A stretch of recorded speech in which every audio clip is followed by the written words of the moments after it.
ఎవరు తప్పుగా ప్రవర్తిస్తుంది? ఎవరు? హా? అక్క చేసింది చాలు, అందరూ చూస్తున్నారు, పద లోపలికి. ఏయ్, ఆ, రా అక్క, రా. యువరాజ్ బామ్మర్ది. యువరాజ్ అన్నయ్య ఛ,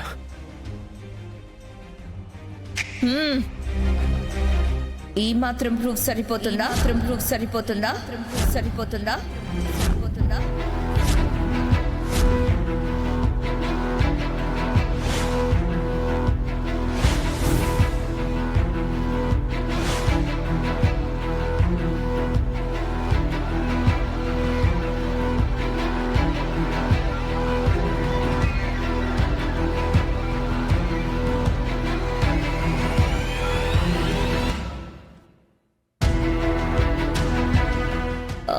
ఇంకా ఓవర్గా చేయాలని